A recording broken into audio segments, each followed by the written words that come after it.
네, 흑인 청년 조지 플로이드의 사망 사건을 계기로 촉발된 시위가 일주일 넘게 이어지고 있는데요. 트럼프 행정부는 장갑차와 헬기까지 동원하며 진압에 나섰지만 시위 인파는 오히려 더 늘고 있습니다. 네, 관련 내용들 봉영식 연세대학교 통일연구원 전문연구위원과 함께 짚어보겠습니다. 어서 오세요. 안녕하십니까. 네, 조지 플로이드 시위 식을 줄 모르고 있습니다. 벌써 9일째인데 오히려 시위는 더 격해지고 있고 그리고 거기에 대한 강경 진압도 커지고 있는 것 같습니다. 벌써 수천 명이 체포됐고요. 그리고 워싱턴에는 헬기까지 동원이 된 상황. 뉴욕은 77년 만에 통행 금지령도 굉장히 엄하게 내려지고 있는데 현 미국 상황 좀 어떻게 보고 계신가요?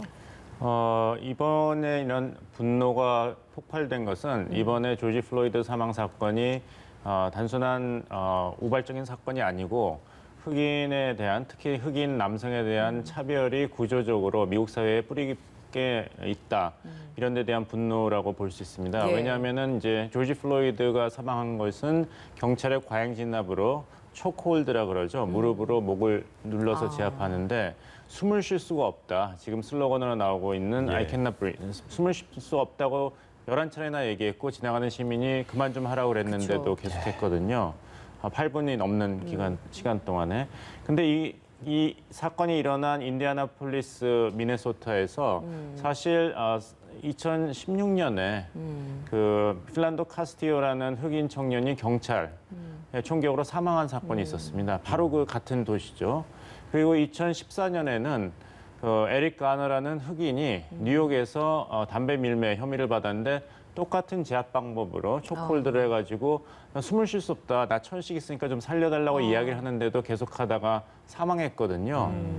이게 똑같은 패턴이 계속 일어나기 때문에 흑인 유권자층에서는 이거는 구조적인 문제고 개혁이 필요하다. 이렇게 분노를 표출하고 있는데 네. 다행히 이제 시위가 이런 그 폭력적인 상황이 있었습니다만은 점점 평화적인 시위로 바뀌고 있습니다. 곧 있으면 이제 추모식도 있을 테니까요. 그러니까요. 예, 그렇습니다. 축적된 응어리가 한꺼번에 터진 것이다라고 분석을 해주셨는데 말씀하셨던 추모식, 그러니까 현지 시간으로는 4일, 우리 시간으로는 오늘 한 밤쯤부터 시작이 되는데 이게 좀 진정대가 될 것이냐 아니면 반대로 기폭제가 될 것이냐 이 부분 어떻게 보십니까? 저는 진정제가 될 것 같습니다. 왜냐하면 이제 바락 오바마 최초 흑인 미국 대통령이죠. 바락 오바마 대통령이 처음으로 TV 카메라 앞에서 이제 인터뷰와 연설을 하기로 돼 있고 또 조 바이든 지금 민주당 대선 후보도 메시지를 전달할 것으로 보입니다.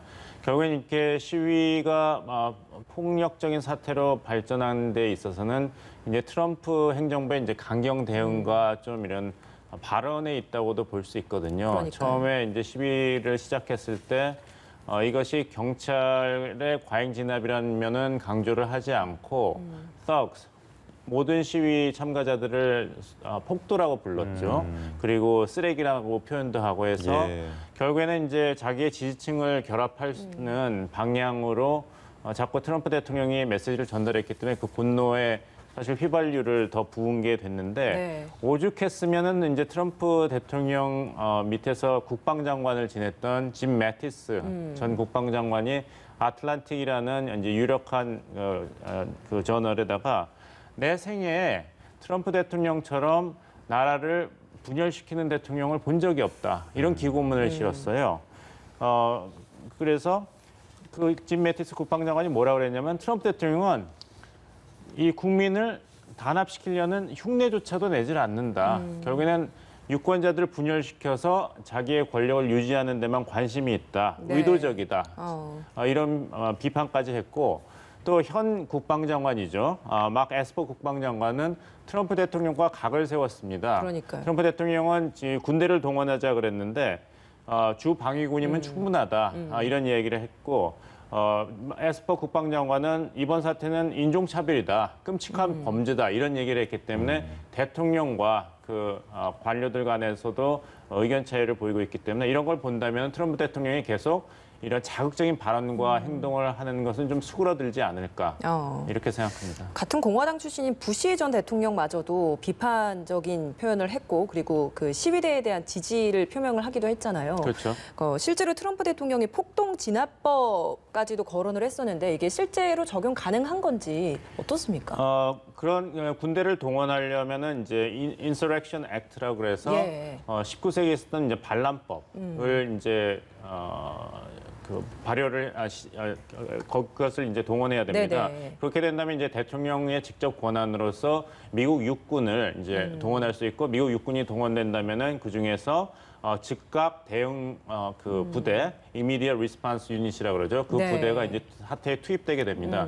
근데 마크 에스퍼 국방장관이 이것에 대해서 그 반대 의견을 표현하는 것은 그렇게 된다면 시위에 참가하는 모든 미국 국민들을 일단 반란군으로 규정하게 되는 것이거든요. 그렇게 된다면 너무 사태가 걷잡을 수 없게 악화되기 때문에 지금은 주 방위군 투입으로 충분하다. 군대 동원은 마지막 수단으로 고려돼야 된다는 입장을 고수하고 있고 네. 지금 사실 근데 워싱턴 DC 지역에는 1,400명 정도의 군대가 이제 대기 중입니다. 네. 근데 이제 에스퍼 국방장관은 그 중에 200명 정도는 이제 귀가시키려고 그랬는데 사태가 좀 진정 국면이 있으니까 예. 다시 한 번 더 백악관에서 거기에 대해서 반대 의견을 했기 때문에 또 한 차례 국방부와 백악관 간의 회의가 있었습니다. 말씀하신 것처럼 트럼프 대통령은 이번 사태를 어찌 보면 지지층 결집, 그래서 대선 카드로 사용하려고 하는 것 같다라는 분석들도 많이 있어요. 그러니까 실제로 최근에 종교시설을 연달아서 방문을 하고 있는 그 모습. 주말이면 보통은 골프장을 많이 방문한다라고 하는데 유독 이번에 종교시설을 천주교와 개신교를 둘 다 방문을 하는 이 모습 저희가 어떻게 봐야 되는 겁니까? 그것이 말씀하신 대로 이제 11월 대선에서 유력한 전략이 된다는 판단을 세웠기 때문에 실제로 전략이 유력하게 적용이 되는 건가요? 그렇죠. 선례가 있습니다. 이제 리처드 닉슨 공화당 대선 후보가 1968년 대선에서 험프리 민주당 후보를 이겼거든요. 예. 근데 사실 전체 득표는 1% 미만 차이밖에 안 났는데 301대 191로 사실 선거인단에서는 닉슨 그 공화당 대선 후보가 압승을 거뒀습니다. 예. 그것은 이제 베트남 전쟁을 둘러싸고 미국 사회가 워낙 그 분열이 됐고 폭력적인 상황이 됐기 때문에 이 국가 안전이라든지 민생을 걱정했던 이 보수층 지지자들의 결집에 성공했던 것이죠. 그래서 트럼프 대통령도 이런 그 법치를 내세우면서 나를 믿어야 돼. 나는 전시 대통령이다. 나는 국민의 생명과 안전을 위해서 모든 것을 다 동원하겠다. 네. 이런 침묵하는 다수한테 기대를 거는 그런 행보를 보이고 있는데 사실 트럼프 대통령이 언제부터 그렇게 종교적이었습니까? 이제 성경을 카메라 앞에서 그러니까요. 올리고 하는 모습을 보이고 또 시위가 격화돼서 백악관 벙커에 가족들과 잠시 몸을 피했다는 보도가 나오니까 얼마 전에 또 얘기를 했죠. 그건 사실이 아니다. 그건 또 가짜 뉴스라 그러면서 벙커에 가긴 했는데 벙커가 괜찮은지 확인 차원에서 갔다. 이렇게 변명했죠. 예, 알겠습니다. 어쨌든 이런 전략들 때문에 트럼프 대통령의 리더십은 실종된 상황이고 이념 논쟁으로 자꾸 몰아가는 상황이에요. 근데 배후에 있다고 지적을 했던 안티파의 실체가 있는 겁니까? 그거는 이제 트럼프 대통령과 오브라이언 백악관 안보보좌관이 대답할 문제입니다. 근데 사실 그 이후로 추가적인 어떤 자료와 증거 제시는 백악관에서 없거든요. 예. 그래서 이렇게 지목을 테러 세력이 배후에 있다고 했는데 과연 그 세력이 있는지 있다 하더라도 이 전국적으로 번지고 있는 이 분노의 불길과 시위가 과연 그 안티파가 조종하는 것인지에 대해서는 확실한 증거는 없습니다. 네, 오히려 뭐 그 트위터 안티파와 관련된 계정이 백인 우월주의 단체가 만든 걸로 또 밝혀지다 보니까 이 부분에 있어서 오히려 더 이념 갈등을 또 불러일으키는 게 아닌가라는 생각도 듭니다. 이런가 하면 그 이번 항의 시위를 취재하는 미국 내 언론인들에 대한 경찰 체포나 폭력도 굉장히 좀 심해지고 있는 것 같습니다.